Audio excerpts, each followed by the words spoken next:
Hello and welcome to the Digital Learning Asset Framework version 1.0. Today we'll be talking about metadata. So there are a couple different sections on the one-page reference that is the Digital Learning Asset Framework at this point. There's the definition, the 5 principles. We've talked about these in past videos, the framework structure, and then over on the side there's the sidebar about recommended metadata for the creation and management of digital learning assets. What is that? That's what we'll be talking about today. Before I give any details, I just want to say this is not specific to any system or to any protocol at this point. So there are lots of systems that we have out there that keep track of, say learning management systems that deliver assets and perhaps can report on them, or at least aggregations of them. We have standards such as XAPI or the CMA5 specification, things like that. This is intended to complement those, to work with those, and to provide some vision for the development of future technology, not to compete. There's data doesn't care where it's held. Metadata could be as simple as a text file that contains these fields and simply accompanies each asset, so that when you're saving, say the layered form of a graphic or something, you've got a little text file that goes right along with it that contains some of this information. It does not require a big system. However, it could complement big systems, and likely in the future, big systems will be developed, hopefully incorporating the Digital Learning Asset Framework. So let's look at what some of the details are. The little bits in gray here are simply examples. When you have an asset, it's good to know what it is. It's good to have a thing that you call it that is unique. So it's not, that graphic for, the structure thing for that asset framework. No, it's something that has a specific name. Oftentimes that's coded. Whatever naming convention your organization is currently using is perfectly fine. This isn't prescriptive about what the format of that data is. Simply that there is a unique identifier for the asset as it is being delivered to the target audience. Also, really good to know who that target audience is. This is especially important for when we want to repurpose content. Oh, this was for new sales reps, but now I want to see, could this actually work in our refresher course for all sales reps? Well, having labeled that target audience that the asset was created for allows us to make that evaluation much faster. The knowledge gap. What is the thing that we created this asset to accomplish? This is closing the knowledge gap in principle 2 of the distance in skills, concepts, or facts. There's something that needs to be filled that this asset helps fill. Now, we might not know all the ways in which we can use this particular, let's say it's a video in this example. We might not know all the ways in the future that we're going to use it, or all of the audiences that it's going to go to. But when we make it, we know who we're making it for. And so documenting that at the point in which we're creating it gives us many advantages that we can leverage later on, which I'll address in a moment. The engagement mode. So in this example, we're talking about a video. What does the learner do to engage with that content? They watch it. So some suggestions around what we could use for an engagement mode. Well, if it's text, we can read it. If it's an image, we just look at it. If it's a video or perhaps an animated GIF, we could watch it. Audio, we listen to a game or something that we do.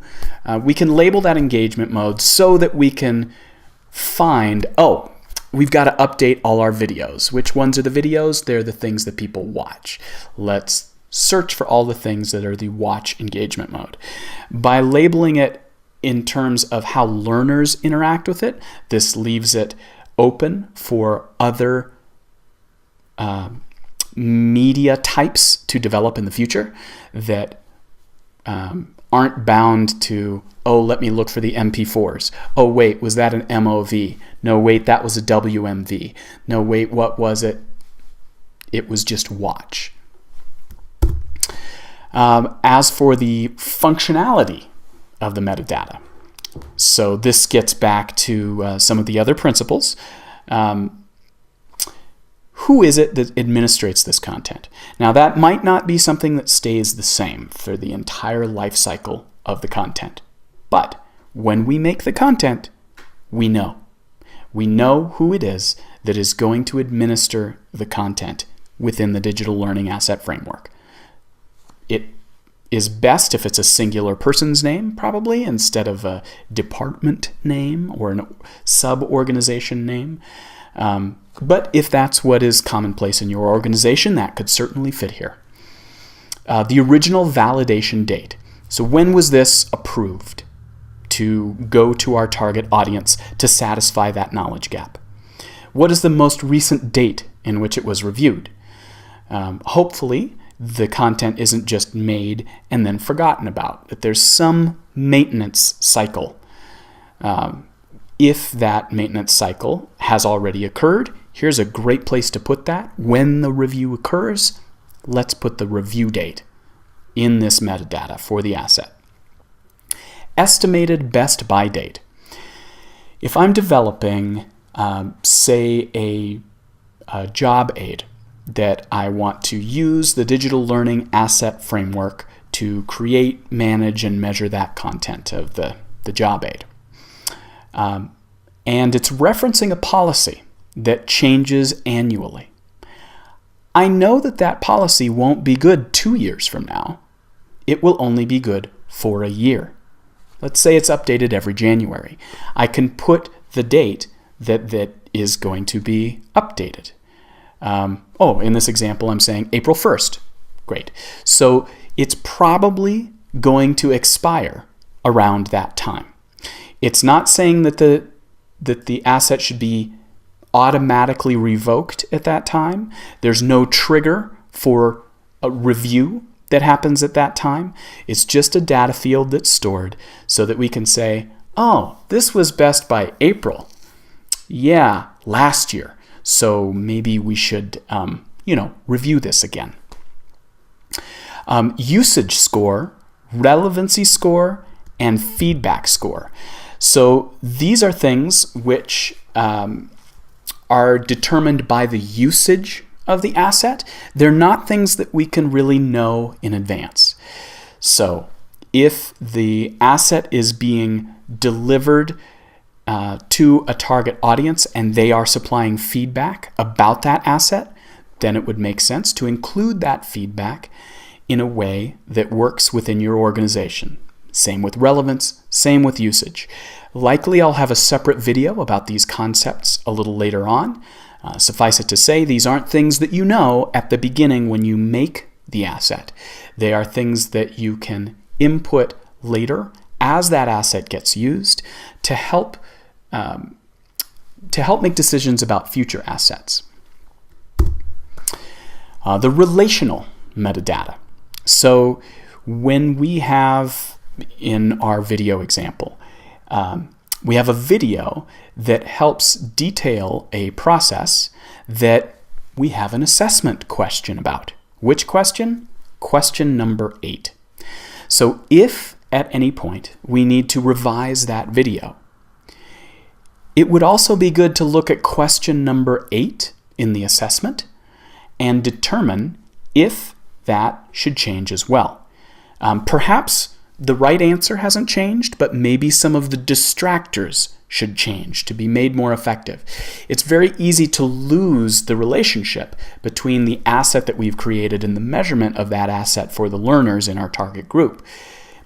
This suggested metadata provides us a way to be able to look that up quickly so that we don't have to review the entire video and all of the questions in our, 20 questions of assessment to see, oh, do any of these relate because I'm making this change? That takes long enough to do that in most organizations it doesn't really happen. And so we're actually eroding the utility, the relevance, the accuracy of our assessments when we do that. This provides us a way to know that. Which template was used? So if I'm creating, let's say, an image, and we have a certain way in which those images are always created, they're formatted to a template. Well, we can reference that template here. Whatever way you have of referencing templates within your organization would fit great here. What was the original version? What was the previous version? And what was the subsequent version? These are really important for being able to track the full life cycle for Principle 4 in our 5 core principles of the Digital Learning Asset Framework. We want to know what this asset relates to. So if this version is version 3, and we want to reference, that original version, or maybe just the one that came before this one, or we want to know, we're going to retire this one. We're going to replace it with this new one. Let's keep these things together. Now, where this becomes especially important is when there's an audit. So we need to be able to say, these learners received this asset at this time. Once an asset has been delivered to learners, it's important that that asset never be deleted or forgotten, misplaced. If there is some kind of audit that comes in as oversight, which may not be appropriate in your industry, but for many industries it is. Anyone dealing with customer information or even harassment prevention, things like that. If there was a lawsuit, you would want to be able to say, they got this thing, here it is. So this allows us to keep that relational data, to be able to pull that up as appropriate. Embedded assets. This is great for, let's say there was a merger in your organization and the branding has changed. So we used to have this logo, and now we have this logo and this name. Which assets have been embedded in other assets so that we can search and say, this logo with this asset title is embedded in all of these videos, all of these images, and is referenced in this text and appears in this game. Rather than searching through everything that's ever been made, we can reference simply the metadata and not have to search through everything in order to know which things need updating. What is this asset embedded within? So say I have created a simple graphic, and I've embedded that graphic within a video. So learners receive not only the graphic, but they receive a callback to that graphic later in a subsequent video. I can list this graphic in this video. Dependent upon. So sometimes that is that graphic that I'm referencing. I might just mention it in the video without really showing it in the video. It's not embedded, but it is implied. And if I'm going to reference a graphic that someone has seen before, but we actually removed the graphic, the video now needs to be updated. The video is referencing something that will confuse learners rather than support their learning. So this provides us a way to report on that and to be able to say, anything that's got this reference, whether that's an embedded in or dependent upon, we should probably look at that again because we might need to edit that video or that game experience or that job aid or whatever it may be. Yes, branding and contextual elements. So now let's look at the file info. This is what people usually think of when they think of metadata about an asset. There is important stuff in here. What's the file name? This is the file name that is being delivered to the learners. So that is the export form. Now this might not be so critical when we're dealing with a GIF format such as this, but it might be the case. Perhaps we've created that GIF using a program that we can edit that graphic again in, and it's a PNG in that format. Well, we want to differentiate the source file from the file name. This is what learners get, but if we ever need to make a change, we can't use that thing to make the change. We have to use the layered version of that file. Of course, always with videos or certainly with any immersive experiences. Even with job aids, oftentimes you make it in a Word file or something like that, it's exported as a PDF. You can't edit the PDF, at least not nearly as well as you can the Word document. So, good to know what the names of both are. What file type is it? This is very useful if you're wondering, say, what systems can we give this asset through? Can we use to deliver this asset? I have an MP4 and I want to load it to SharePoint. Good luck with that. Not going to work. I have a WMV and I want to upload it to SharePoint. Okay, go for it. Now it may be in future versions of SharePoint that uploading MP4s aren't an issue. That would be great. This would allow us to know. Same with browsers only delivering certain assets in certain ways. Is this GIF going to animate? That might be something that changes depending on how it's being delivered. What's the file size? Okay, obviously, how big is it? What's the duration?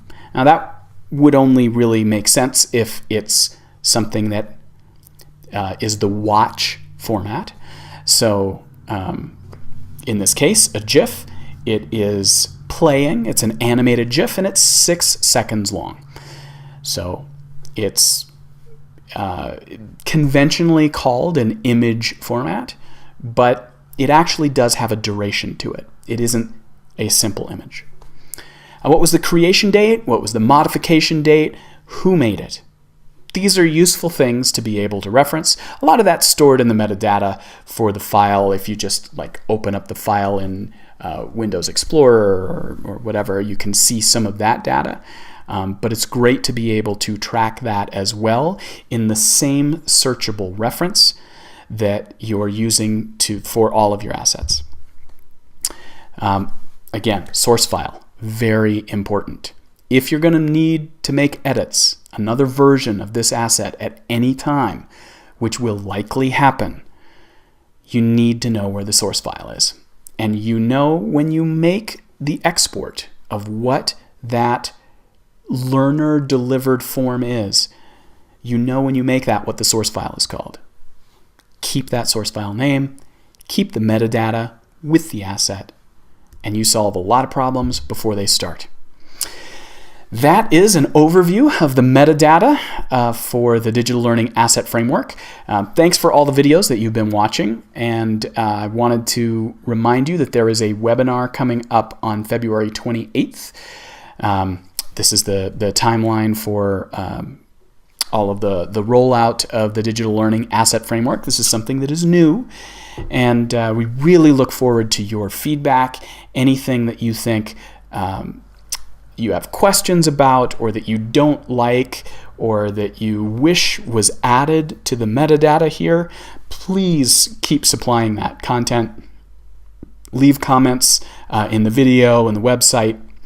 And thank you so much for your time and your attention, and for your desire to make, manage, and measure digital learning assets better than we ever have before.